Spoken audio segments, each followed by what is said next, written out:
See what it say. You see what it say. You see what it say. Israelite brotherhood. Israelite brotherhood. Israelite brotherhood is gonna be the main source of information. One of these days when you Hebrews wake up and see what time it is and see what's being put down, check it out. It's only one method and one way that we can teach our history. And we have to show people it's only one method and one way to show that we are the Hebrews. All other history will be defeated and will fall apart. It's no other history that is more correct than the Tanakh history showing what happened to the Israelites. You know, Israel been Israel for the Israelite brotherhood. Okay, we have to show people that we are the Hebrews by this method because there's no other method or no other way will work.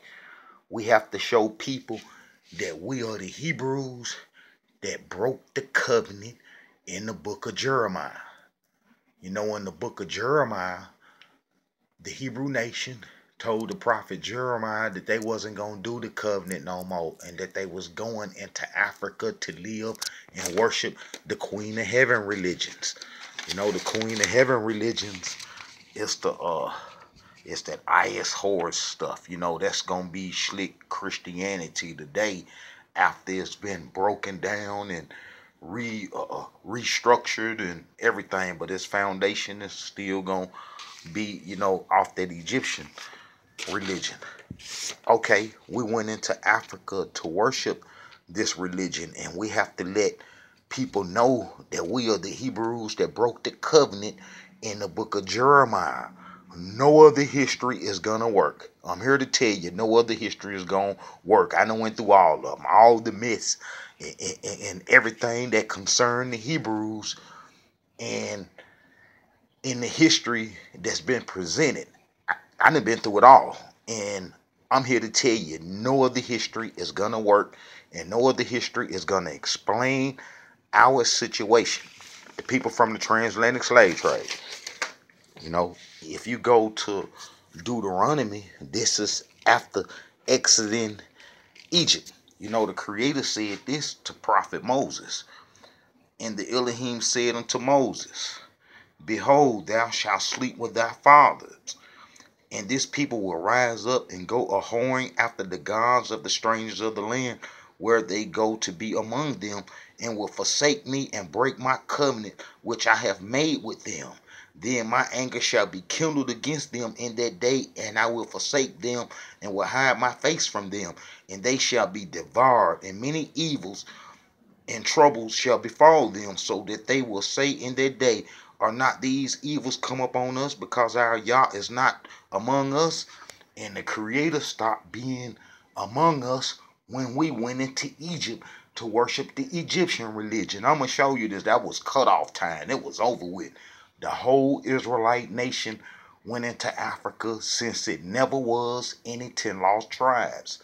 Those are myths that the Babylonian scribes created. I'm going to try to cover their history too. But, you know, if you go down to verse 29, chapter 31, Deuteronomy chapter 31, verse 29, this is what Prophet Moses says to us.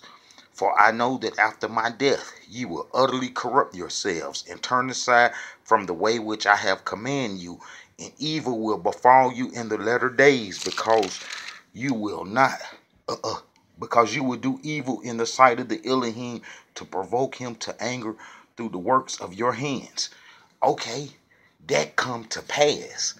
That come to pass. So this is how you know that we are the Hebrews, because in the book of Jeremiah, this is like 800 something years later.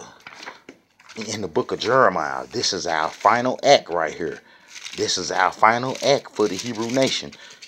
Chapter 44. Chapter 44, verse 15, 16, 17, and 18. The Hebrew nation all the tribes told the prophet Jeremiah that we wasn't going to do the covenant no more, and that we was heading into Africa, Egypt, which is the Sahara also, that we was going there to worship and live. And if you get to chapter 44, Jeremiah, verse 15, 16, 17, and 18, you'll see that this was a mindset that never changed. And the Creator had already said this was going to happen. All right. Then all the men which knew that their wives had burned incense unto other gods, and all the women that stood by, a great multitude, even all the people that dwelt in the land of Egypt and Pathros, answered Jeremiah, saying, as for the word that thou hast spoken unto us in the name of the Elohim, we will not hearken unto thee, but we will certainly do whatsoever thing go forth out of our own mouth, to burn incense unto the Queen of Heaven, and to pour out drink offerings unto her, as we have done, we and our princes, in the cities of Judah and in the streets of Jerusalem. For then had we plenty of food, and were well, and saw no evil. But since we left off to burn incense to the Queen of Heaven, and to pour out drink offerings unto her, we have wanted all things, and have been consumed by the sword and by famine. Okay, we was chased off the land for that. We was chased off the land for that. And if you go to Jeremiah chapter 44, verse 2, you'll see it says, this said the Elohim of hosts, the Yah of Israel, ye have seen all the evil that I have brought upon Jerusalem, and upon all the cities of Judah, and behold, this day they are a desolation, and no man dwelleth therein.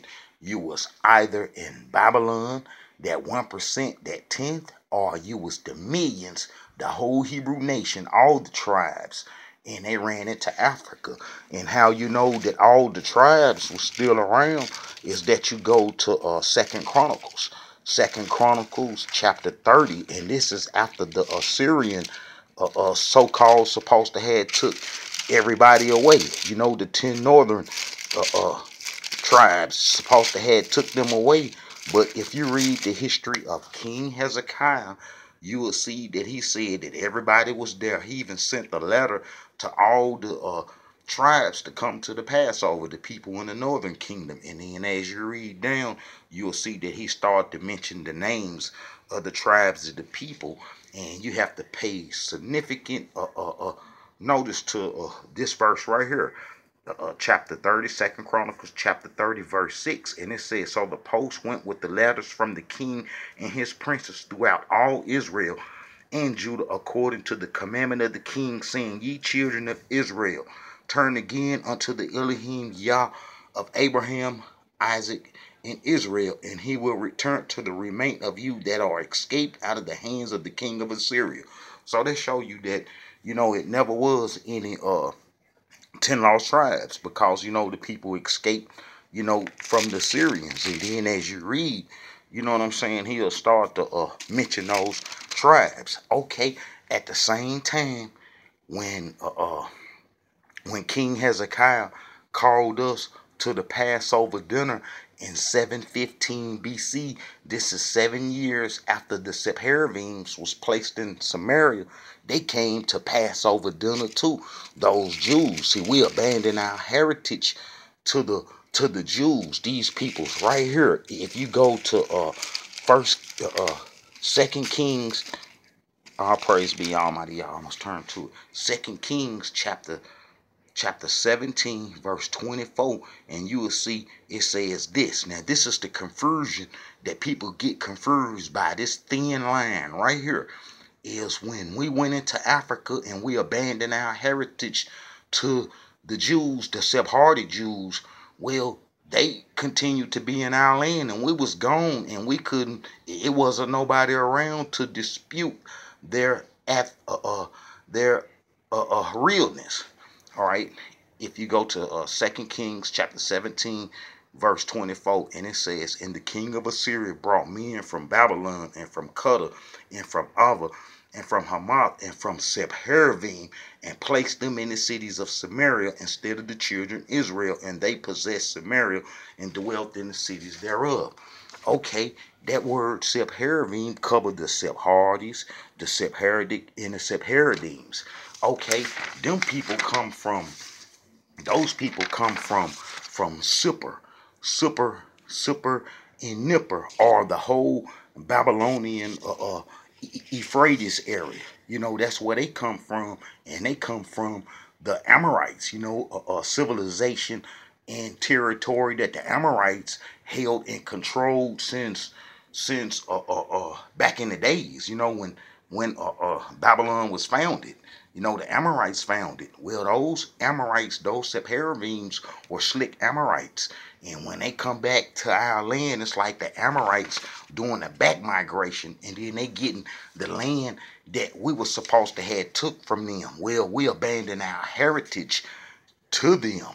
You see, because the Egyptians tricked us, you know, and that Egyptian trickery can be seen in how Joseph was given Asenath, the priest of On's daughter, and then them having two sons, Manasseh and Ephraim, and how Ephraim descendants did that golden calf. You know, when we come out of Egypt with Prophet Moses, and Prophet Moses went up into the mount to get the law, well, we went to that golden calf stuff, and that golden calf stuff plagued us to the whole time that we went into Africa in the book of Jeremiah. We had a brief history. Without it is when King Josiah cleaned it up in starting around about 638 BC. He cleaned it up at 621 BC, and then the Egyptians killed him. You know, and then we went back to Egyptian worship and went into Africa. Okay, those people that went into Africa to worship the Queen of Heaven never made it home. And how you know that they never made it home is because during the Babylonian wars, you know, the 1% was taken to Babylon. And when they come back, you have the book of Ezra, Nehemiah, Haggai, Zechariah, and Malachi. Those five prophets covered that 1% that went to Babylon. And then they made it back home, and then they record how they sinned so bad and start mixing with the enemies and the peoples that we wasn't supposed to pass heritage over to. And then that's how the Greeks come in and destroy them. You know, I got history of the Ptolemies, and the Lichamas, and how that they was Jewish and practiced a Jewish religion, and that they are the ones that had our history translated in Egypt. Okay, you know, that's like them people who we abandoned our heritage to were Babylonian scribes.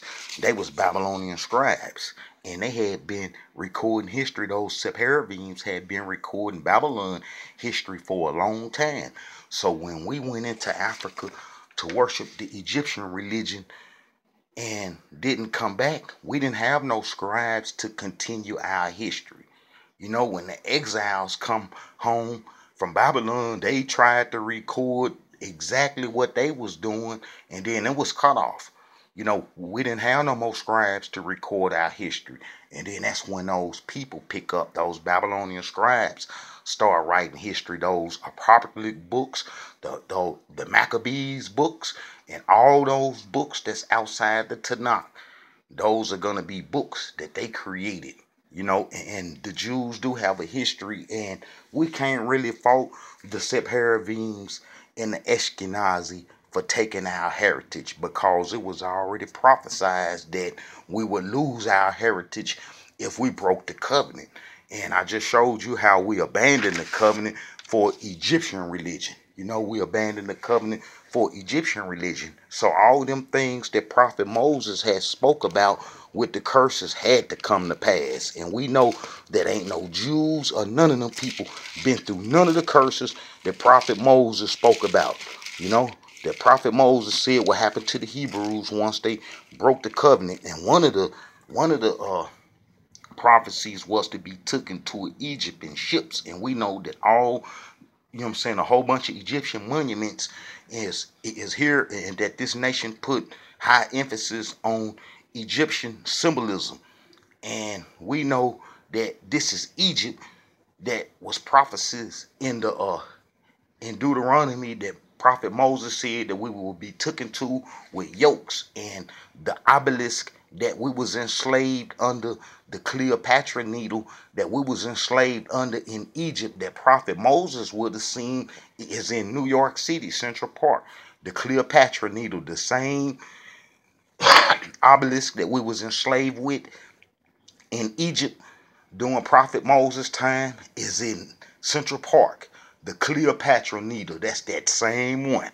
That's that same one. So we in that Egypt that the Creator told Prophet Moses that the Israelites will be taken to in ships for breaking the covenant. See, and then that's how you know we are the Hebrews, because those Hebrews that broke the covenant in the book of Jeremiah never came back home. Never came back home, and there's no history to bring them out of Africa.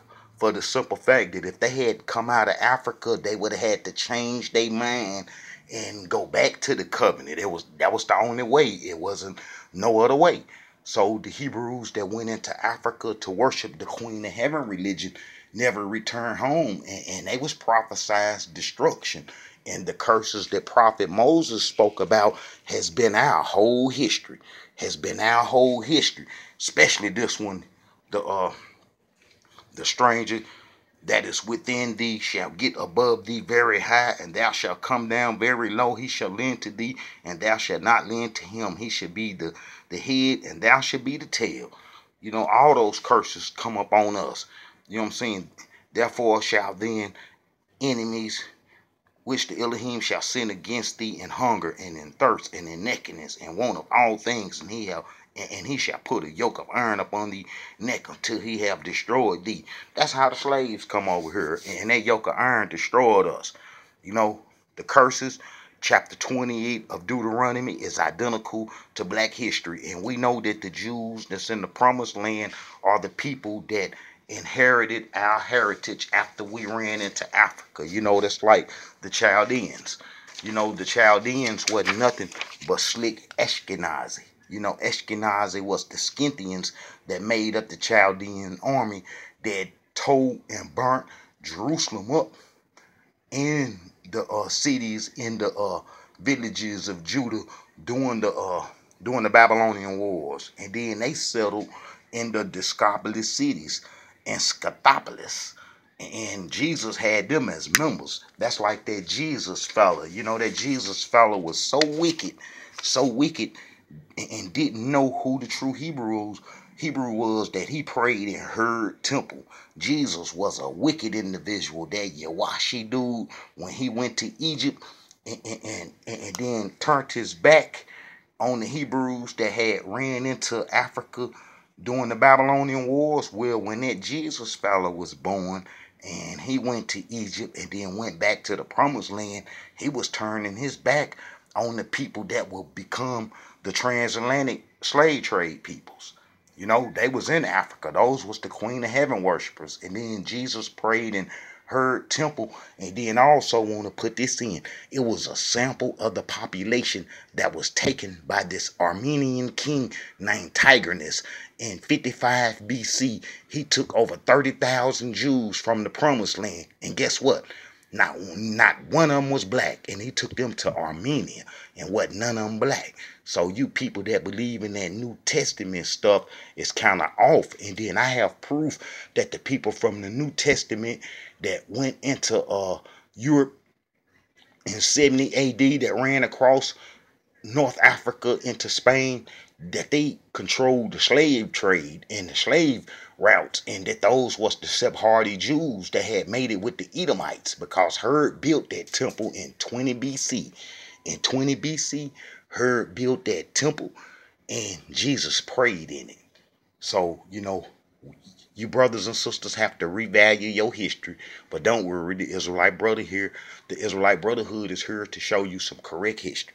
You know, us Hebrews have to show this method, that we are the Hebrews that broke the covenant in the book of Jeremiah and ran into Africa and never returned home.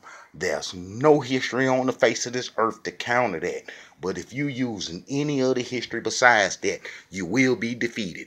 There's no other history to support who we are but the Tanakh in in the book of Jeremiah. Everything else will be defeated and they will walk on it and tear it up. Because the book of Jeremiah is actually what happened to us. We are the descendants that broke the covenant. We are the descendants that broke the covenant in the book of Jeremiah that said that they wasn't going to do the covenant no more and that we only wanted Egyptian religion.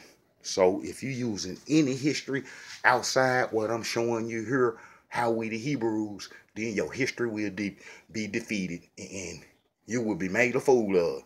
And then a lot of you Hebrews be using Jewish history. You use Jewish history to try to explain Hebrew Israelite history. You see, Hebrew Israelite history, you got to get down and study the Tanakh thoroughly. And you can't be slacking. All right? If you just pick them other books up and just believe what they say, then that's that deception that they created. That's like you Hebrews that believe in that Khazar theory, in them Khazar lies and stuff. Well, the Jews, the Ashkenazi and the Sephardi Jews were Jews practicing our faith in our culture before the Khazars even existed by almost 2,500 years. So you Hebrews have to wake up and think about what I'm showing you. It's the Israelite Brotherhood. You know, there's only one way to show we're the Hebrews, and that's to show from the book of Jeremiah how the Hebrew nation went into Africa. And we know the Hebrew nation went into Africa because during the reign of King Hezekiah and his great-grandson, King Josiah, who Prophet Jeremiah had dealings with, that the tribes was around, all the tribes, and that all the tribes went into Africa. And then this all the tribes right here, I turn right to it. All right, 2 Kings chapter 25, verse 26. And all the people, both small and great, and the captains of the armies arose and came to Egypt, for they were afraid of the Chaldeans. The Chaldeans going to be Ashkenazi.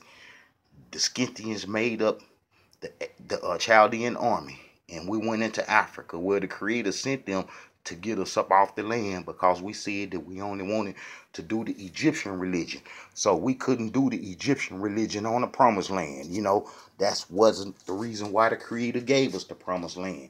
He didn't give it to us to do the Egyptian African religion. So we was chased off the land and we went into Africa and we never returned after the Babylonian wars. You know, you got the prophet Ezra, Nehemiah, Haggai, Zechariah, and Malachi. Those 5 prophets covered the exiles to come back home from Babylon, and they never recorded the Queen of Heaven worshippers coming out of Africa that went in the book of Jeremiah that said that they wasn't going to do the covenant no more, and that how doing the Egyptian religion was better for us, and we had food, and we was well, and that we saw no evil. So that was a state of mind. And then when them devils started to come into Egypt, you know, Nebuchadnezzar came to Egypt and looking for us, and we dipped on off into the Sahara, and we moved on away